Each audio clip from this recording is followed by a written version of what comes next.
नमस्ते छात्रों। नवीनता विषय हिंदी लोक भारती। देखिए हम पाठ देखने जा रहे हैं जिसका शीर्षक है इनाम।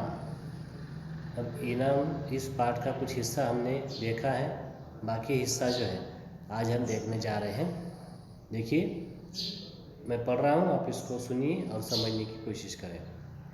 एक बिगड़े दिल ने हेमंत को पुचकार कर पूछा, क्यों बेटे, तुम्हारे पिताजी कितने दिन पहले मुंबई गए थे? उसे निश्चय था कि मैं मुंबई जाकर इस रेफ्रिजरेटर के पैसे दे आया हूँ और अपने नाम के लिए इसे लॉटरी में जीतने का अनुबंध कर आया हूँ। बच्चे से यह तिरछा सवाल पूछकर उससे कबूलवाना चाहते थे, तो बाजू वाले किसी ने हेमंत को पूछा कि क्यों बेटे, तुम्हारे पिताजी कितने दिन पहले मुंबई गए थे? अब यह सवाल पूछने का उद्देश्य उनका क्या था कि उनके मन में यह आशंका थी कि जब वे मुंबई गए थे तब रेफ्रिजरेटर की कंपनी में गए होंगे और उस कंपनी को रेफ्रिजरेटर के पैसे दे आए होंगे और कहा होगा उनसे कि मेरे ही नाम की लॉटरी निकालिए। तो इसका अनुबंध लेखक ने किया होगा जब वे मुंबई गए थे, इसलिए उनका ही नाम निकला, बाकी लोगों का नाम उसमें नहीं आया बख्शिश में, तो इनाम में। तो यह उनकी कुशंका थी, इसलिए उन्होंने हेमंत से पुचकार कर कहा कि क्या बेटे, तुम्हारे पिताजी कितने दिन पहले मुंबई गए थे? बच्चे से यह तिरछा सवाल पूछकर मुझसे कबूलाना चाहते थे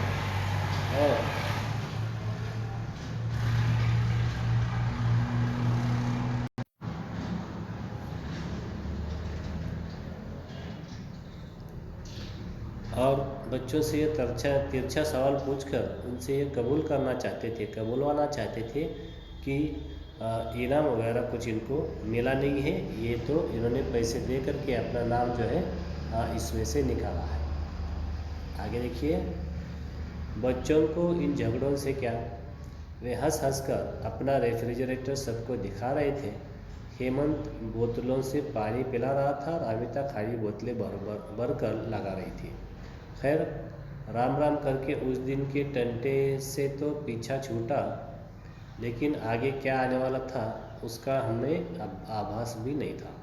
अब लेखक यहाँ पर कह रहे हैं कि आने जाने वालों को राम राम कहकर लोगों को वो नया फ्रिज दिखा करके वह दिन पूरा जो है इनका इसमें ही राम राम करने में और पानी पिलाने में ही, चाय पिलाने में ही चला गया।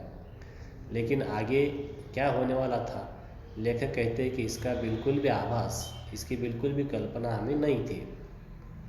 शांति बुआ ने शुरुआत की। उनके हाथ में ढका कटोरा था। आवाज़ लगाती चली आई, ओ बहू, कहाँ है, ज़रा इधर तो सुन। अब शांति बुआ जो है, तो बुआ किसको कहते हैं पहले ये समझ लीजिए कि बुआ कहते हैं पिताजी के बहन को।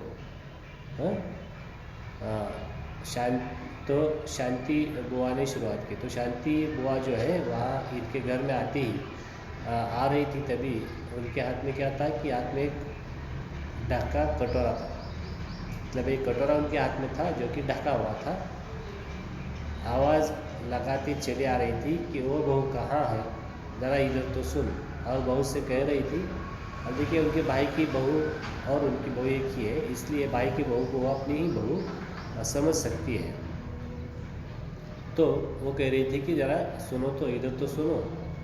कल के भंबर से आज की शांति बड़ी प्यारी लग रही थी, इसलिए हम दोनों का मूड ठीक था। पत्नी ने बड़े स्वागत से उन्हें बिठाया। बैठिए बुआ जी, बैठिए। अजी ज़रा बोतल से पानी भेजना। तो लेखक और उनकी पत्नी जो है बैठे थे और आज ज़्यादा भीड़ यह रेफ्रिजरेटर देखने को नहीं थी जैसे कि कल थी, इसलिए भीड़ न होने की वजह से दोनों पति पत्नी का मूड ठीक था। और पत्नी ने बुआ का स्वागत करते हुए उन्हें बिठाया और कहा कि ज़रा पानी तो देना। बुआ जी बड़ी जल्दबाज है, ठंडा पानी पीकर उठ गई। चल रही हूँ बहू, अभी चूल्हा नहीं बुझाया, यह आटा बच गया था, गर्मी में सड़ जाता। मैंने कहा तेरे रेफ्रिजरेटर में रखा हूँ, शाम को मंगा लूँगी। तो पानी उन्होंने देते हुए कहा, तो बुआ जी दे रही थी, बुआ जी को पानी दे रही थी लेखक की पत्नी। तभी बुआ जी बड़ी जल्दबाज दिखी, बड़े काम में दिखी, व्यस्त दिखी। ठंडा पानी पीकर उठ गई, और जब उन्होंने ठंडा पानी पिया और उठ गई। चल रही हूँ बुआ, और जाते जाते कहा कि बहू मैं अब जा रही हूँ, क्योंकि अभी चूल्हा हमने नहीं बुझाया है, चूल्हा अभी जल रहा है। यह आटा बच गया था, गर्मी में सड़ जाता। अगर यह आटा में ऐसे रखती तो यह गर्मी के दिनों में सड़ जाता। तो मैंने कहा तेरे रेफ्रिजरेटर में रखा हूँ, शाम को मंगा लो। तो पप्पू जी कह रहे हैं कि जो बचा हुआ आटा है, वो आटा रखने के लिए वो आई थी, और उन्होंने कहा कि इसको थोड़ा अपने फ्रिज में रख दो और शाम को मैं मंगा लूँगी, क्योंकि अब इससे ज़्यादा आटा तो हमें नहीं लगता है। तो इसलिए उन्होंने कहा कि शाम को मंगा लूँगी, मतलब अपना आटा जो है वो फ्रिज में रखवाने के लिए आई थी। आगे देखिए, पत्नी का दिल बाग बाग हो गया। शब्दों में मिश्री घोलकर बोली, बुआ जी आप चिंता न करें, मैं शाम को हेमंत के साथ भिजवा दूंगी। तो कहा कि किसी से मंगाने की ज़रूरत नहीं, आप चिंता मत करिएगा, और शाम को मैं हेमंत के हाथ से आपका आटा जो है भेज दूंगी अब तुम्हारे घर, आप बिल्कुल चिंता न करें। कटोरा ले लिया गया और रेफ्रिजरेटर में रख दिया गया। अब उनसे कटोरा ले लिया और लेखक की पत्नी ने उसे रेफ्रिजरेटर में रख दिया। उसी संध्या को लाला दीनदयाल पधारे। उसी दिन शाम में लाला दीनदयाल, जिनका नाम है, वे गृहस्थ वहाँ से पधारे। उनके हाथ में मिठाई का बोइया था, उनके हाथ में एक मिठाई का बड़ा डब्बा था। गुस्से के मारे वे पहले दिन नहीं आए थे, इसलिए उन्हें देखकर मुझे दुगनी खुशी हुई। तो गुस्से के मारे मतलब उनको गुस्सा क्यों था दीनदयाल को, क्योंकि मुझे मेरा इनाम नहीं मिला है, इनको इनाम मिला है। उस गुस्से के दिन गुस्से के मारे वे पहले दिन फ्रिज देखने नहीं आए, दूसरे दिन आए थे। सोफे पर टिकाते हुए बोला, कहिए लाला जी अच्छी तरह से। अब जब वह सोफे पर बैठ रहे थे तभी लेखक ने कहा कि कहिए लाला जी अच्छी तरह से चल रहा है ना सब, ऐसे कहना चाह रहे थे लेखक। तो लाला जी कहते हैं सब भगवान की कृपा है, तुम तो ठीक हो। तो कहा कि आपकी दया से हम भी ठीक हैं। सुना है तो पर तुम्हारा रेफ्रिजरेटर आ गया है। हाँ जी, आपकी दुआ से लॉटरी में जीत गया, आइए देखिएगा। तो जब लाला जी ने कहा कि मैंने सुना है कि तुम्हारा रेफ्रिजरेटर आ गया है, तो उन्होंने कहा कि हाँ तुम्हारी दुआ से मुझे लॉटरी लगी है, और लॉटरी लगने के बाद मैंने ये रेफ्रिजरेटर जीता है। और अब आइए मैं तुमको अपना रेफ्रिजरेटर दिखाता हूँ। वे बैठे रहे, इनके बोलने पर भी जब वे नहीं उठे। देखकर क्या करूँगा, विदेश की नकल की होगी। तो उन्होंने कहा कि मैं इस रेफ्रिजरेटर को देख के क्या करूँगा कि विदेश की नकल की होगी इन्होंने। मैं चुप रहा।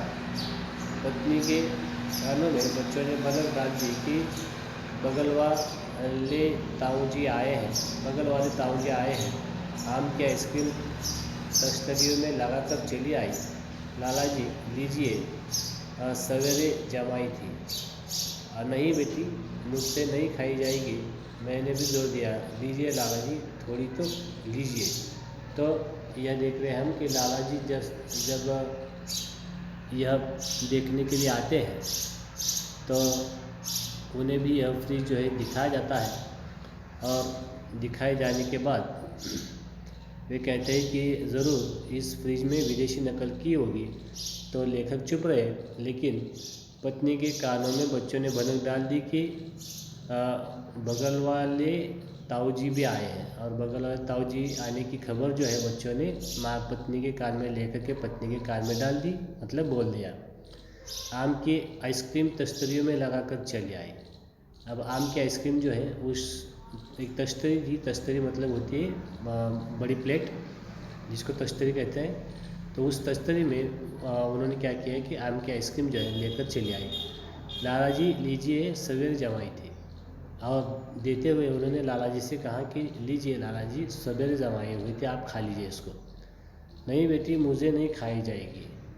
मैंने भी जोर दिया है, लीजिए लाला जी, थोड़ी तो लीजिए। तो लाला जी खाने से मना कर रहे थे और घर में उन्हें थोड़ा दिया जा रहा था खाने के लिए। तो हम इस वीडियो में यहाँ पर रुकते हैं और आपके लिए स्वाध्याय देखिए कि अभी तक जो हमने पाठ का पठन किया है, पाठ पढ़ा है, तो उसमें आपको जो नए शब्द लगे उस नए शब्द को ढूंढ कर निकालिएगा, उसका एक लिस्ट बना लीजिए और उसको किसी अच्छे डिक्शनरी से उसका समार्थी शब्द ढूंढकर इस पाठ को अर्थ लगाने का प्रयास कीजिए। तो आज के वीडियो में इतना ही। धन्यवाद।